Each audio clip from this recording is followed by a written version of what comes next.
Halo teman-teman semua, Assalamualaikum.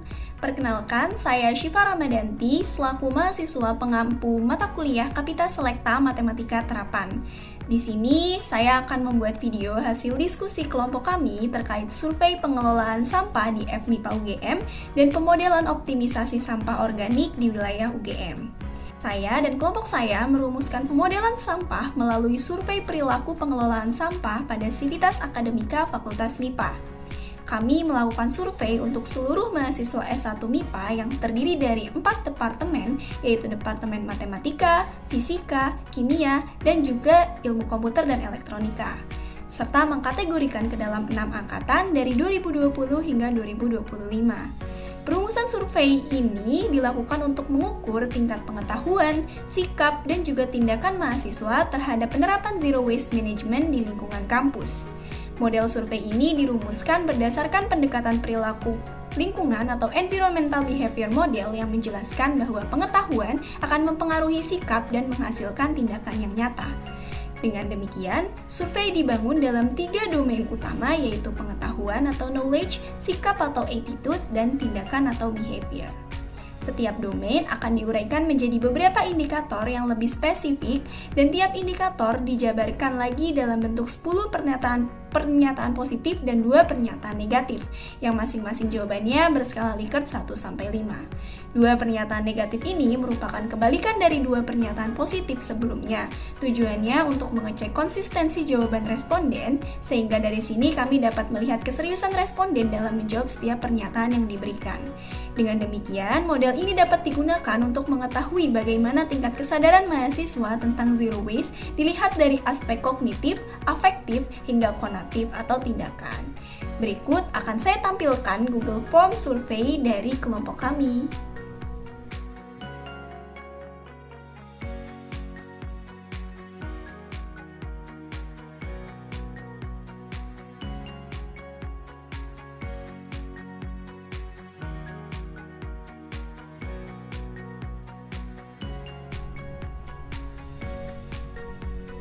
Selanjutnya yaitu perumusan domain dan indikator untuk survei.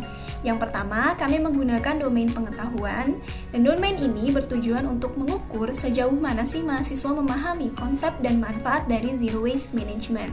Nah, untuk indikator 1 yaitu mengetahui konsep Zero Waste. Untuk contoh pernyataannya adalah, saya mengetahui bahwa Zero Waste bertujuan untuk mengurangi sampah seminimal mungkin.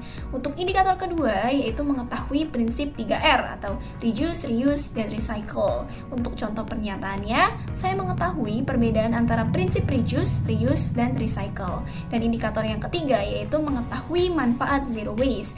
Untuk contoh pernyataannya, saya mengetahui bahwa manfaat Zero Waste terhadap pengurangan sampah di TPA.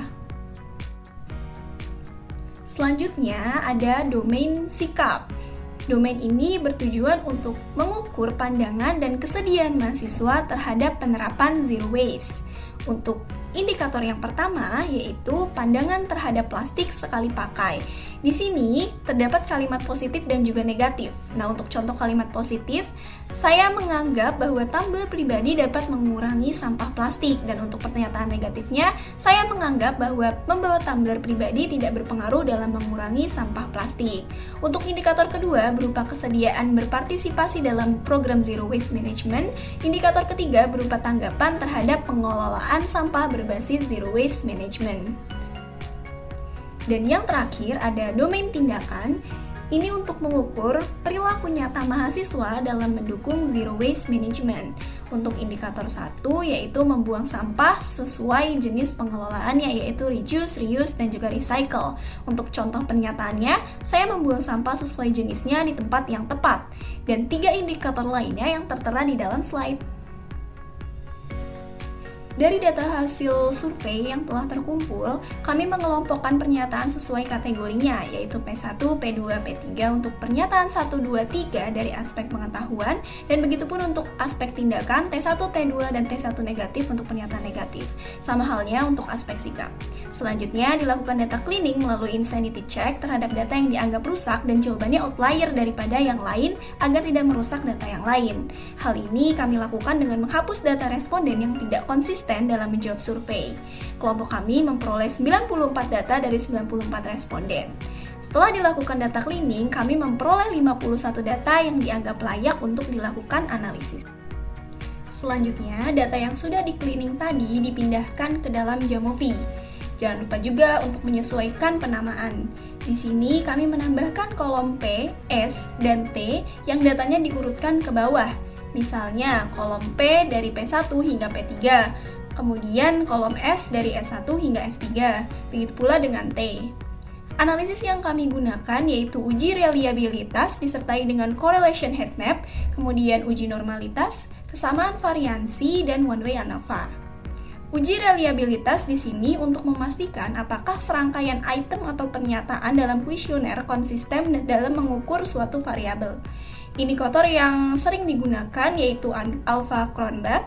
Ini untuk mengukur rata-rata korelasi antar item, sementara McDonald's Omega ini untuk mengukur konsistensi item dengan memperhitungkan faktor-faktor umum.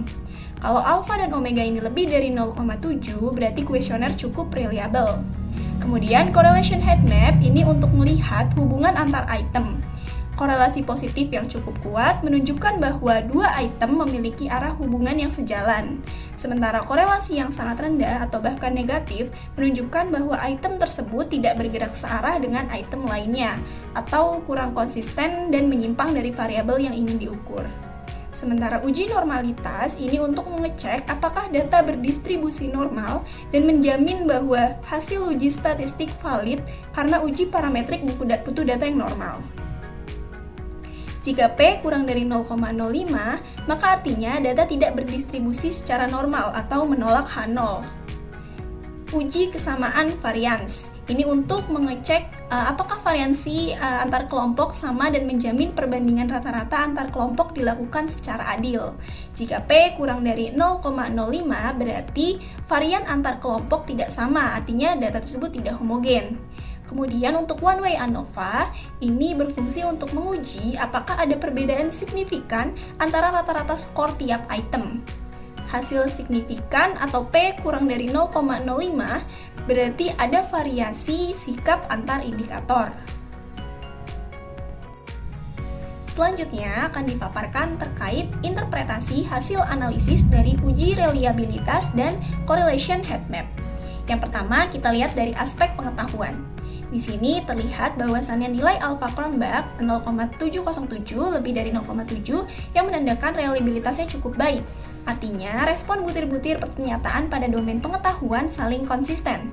Selanjutnya, item reliability statistik. Item race correlation P1 0,55 dan P2 0,661 memiliki korelasi yang baik. Artinya, item ini mendukung reliabilitas. Sebaliknya, item race correlation P2 0,389 ini agak lemah. Artinya, P2 kurang berkorelasi dengan item lainnya. Ketika P2 dihapus, reliabilitasnya akan meningkat ke 0,764. Selanjutnya, kita lihat correlation heat map. Pasangan P1 P2 memiliki nilai korelasi 0,727, sangat lemah. Kemungkinan keduanya mengukur aspek yang sedikit berbeda. Pasangan P1 dan P3 memiliki nilai korelasi 0,62 yaitu kuat, berarti keduanya sama-sama mengukur dimensi pengetahuan yang sejenis. Pasangan P2 P3 memiliki nilai korelasi 0,42 yaitu sedang, artinya keduanya masih berhubungan tapi tidak terlalu kuat. Selanjutnya, kita lihat dari aspek sikap. Nilai Alpha-Cronbach sebesar 0,603 dan McDonald's Omega sebesar 0,717. Ini menunjukkan reliabilitasnya cukup baik. Artinya, butir-butir pernyataan pada aspek sikap masih konsisten. Item S1, S2, dan S1 negatif ini punya korelasi yang cukup. Sedangkan S4 paling rendah dan kalau dihapus reliabilitasnya meningkat menjadi 0,714. Berarti S4 ini kurang mendukung konsistensi skala. Apabila dilihat dari correlation heat map, korelasi antar item umumnya sedang hingga kuat. Tetapi S4 ini lemah hubungannya dengan item lain. Jadi instrumen ini masih reliable namun S4 sebaiknya dievaluasi. Selanjutnya, kita akan lihat dari aspek tindakan. nilai Alpha Chromberg sebesar 0,703 dan McDonald's Omega sebesar 0,725. Ini menunjukkan bahwasannya reliabilitas yang baik. Artinya, butir-butir pernyataan pada aspek tindakan cukup konsisten. Item T1, T2, T3, dan T4 punya korelasi yang cukup baik, sementara T4 negatif memiliki korelasi paling rendah sehingga sedikit menurunkan reliabilitas. Kalau T4 negatif ini dihapus, reliabilitasnya akan meningkat. Berarti item ini kurang mendukung konsistensi skala. Dari correlation heat map, kita lihat hubungan antar item umumnya sedang hingga kuat, kecuali T4 negatif yang di sini cukup lemah. Jadi secara keseluruhan, instrumen ini reliable, hanya saja T4 negatif ini perlu dievaluasi. Nah, selanjutnya kita akan melakukan uji normalitas dan kesamaan variansi. Yang pertama, untuk aspek pengetahuan. Berdasarkan uji normalitas, Shapiro-Wilk diperoleh nilai W itu 0,709 dengan p-value-nya kurang dari 0,01.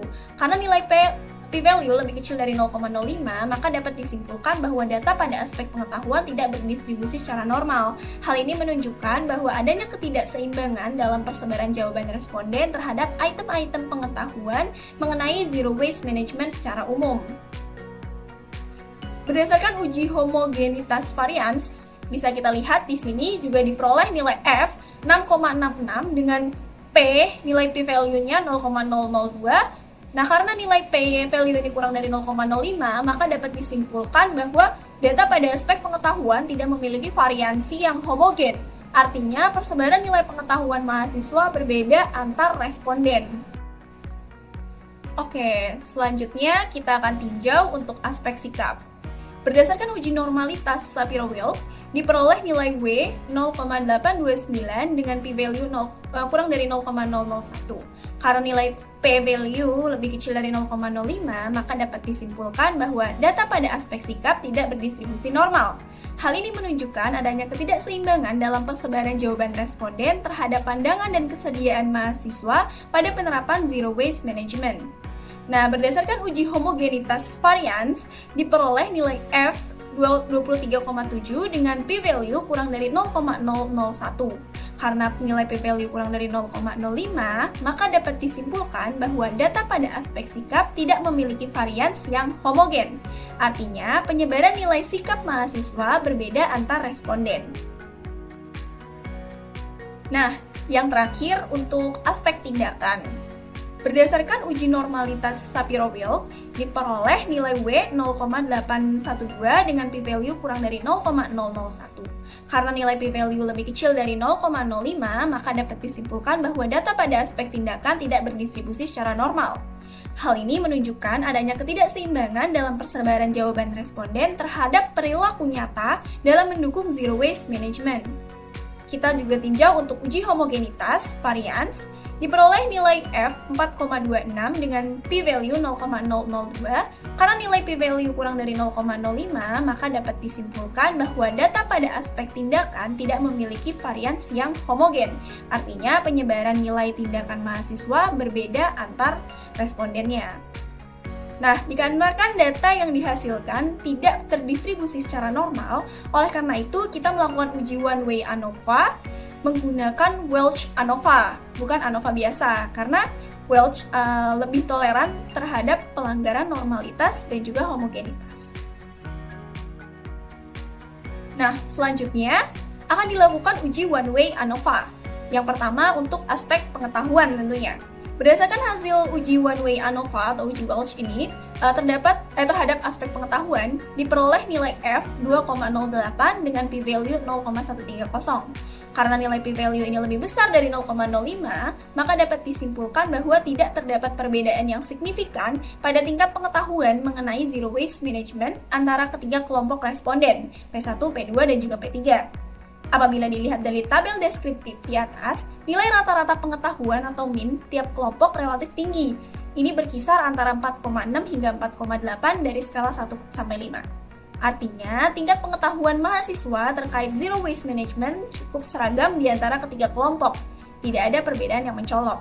Dengan kata lain, pemahaman dasar tentang konsep reduce, reuse, recycle, dan manfaat zero waste sudah relatif merata di semua kelompok yang diteliti. Yang kedua, untuk aspek sikap. Berdasarkan hasil uji one-way ANOVA atau uji Welch ini, terhadap aspek sikap diperoleh nilai F itu 11,9 dengan p-value kurang dari 0,001. Karena nilai p-value lebih kecil dari 0,05, maka dapat disimpulkan bahwa terdapat perbedaan yang signifikan pada tingkat pandangan dan kesediaan mahasiswa terhadap penerapan Zero Waste Management. Nilai rata-rata menunjukkan bahwa S1 memiliki sikap paling positif dengan min 4,29, diikuti oleh S1 negatif yaitu 4,8 dan S2 4,78, sedangkan S4 memiliki nilai terendah 4,29. Meskipun S1 min adalah item negatif yang telah di-reserve, hasilnya tetap konsisten menunjukkan anggapan positif bahwa membawa tumbler dapat mengurangi sampah plastik. Sebaliknya, pernyataan S4 memiliki tingkat sikap yang lebih rendah, menandakan perlunya peningkatan kesadaran akan pentingnya penerapan zero waste untuk keberlanjutan lingkungan kampus. Nah, yang terakhir nih untuk aspek tindakan. Berdasarkan hasil uji one-way ANOVA, terhadap aspek tindakan diperoleh nilai F 2,98 dengan p-value 0,022. Karena nilai p-value lebih kecil dari 0,05, maka dapat disimpulkan bahwa terdapat perbedaan yang signifikan pada tingkat perilaku nyata mahasiswa dalam mendukung zero waste management. Nilai rata-rata T1 sama dengan 4,47 ini cukup baik, artinya kebanyakan responden sudah menerapkan pembuangan sampah sesuai jenisnya. Kemudian rata-rata T2 4,41 ini terendah daripada yang lain. Ini menandakan bahwa masih perlunya edukasi lebih lanjut terkait penggunaan wadah tidak sekali pakai ataupun kantong belanja yang berulang kali pakai gitu. Pernyataan T3 dan T4 negatif yang telah di-reserve memiliki rata-rata tertinggi yaitu 4,73. Artinya sudah banyak responden yang membawa tumbler sendiri dan membuang sampah plastik pada tempat sampah recycle atau bank sampah plastik kampus. Hal ini juga sejalan dengan pernyataan T4 yang juga memiliki rata tinggi yakni 4,65. Selanjutnya, saya akan memaparkan pemodelan yang akan kami lakukan yang berjudul optimisasi logistik, pengumpulan dan pengolahan sampah organik menjadi kompos, serta pendistribusiannya di wilayah UGM. Masalah terkait sampah yang dihadapi pihak UGM diantaranya sampah organik yang belum dapat dimanfaatkan secara optimal dikarenakan kapasitas pengolahan yang terbatas dan sistem pemilahan yang belum merata. Sehingga sampah-sampah organik yang sebetulnya dapat diolah menjadi barang bernilai seperti kompos, tetapi nyatanya banyak yang masuk begitu saja ke dalam TPA. Sehingga di sini kami ingin mendesain sistem logistik pengumpulan, pengolahan, dan juga distribusi yang mampu meminimalkan total biaya lokasi, pemrosesan, dan juga transportasi sampah organik sembari memenuhi kapasitas bedeng, tempat pengomposan, dan truk angkut, dan frekuensi operasional lainnya.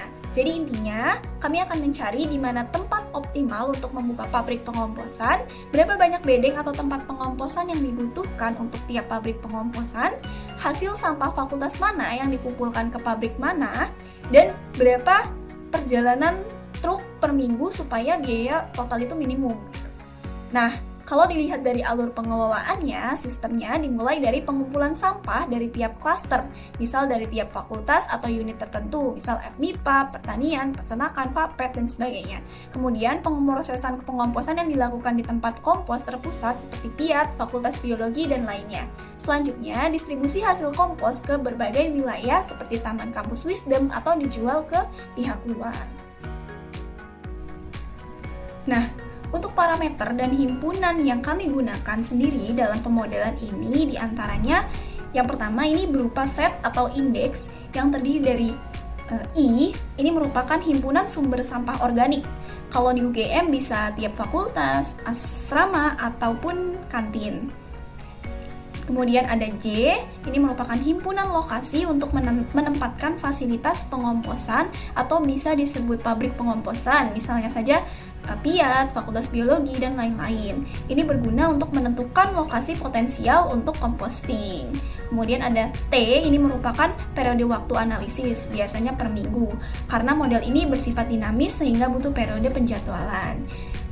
Kemudian ada RJ, ini merupakan himpunan tempat atau bedeng pengomposan di dalam pabrik J. Jadi tiap pabrik harusnya punya beberapa tempat atau bedeng pengomposan. Selanjutnya kita juga mendefinisikan parameter biaya, di mana ada FJ, ini merupakan biaya tetap untuk membuka pabrik di lokasi ke J.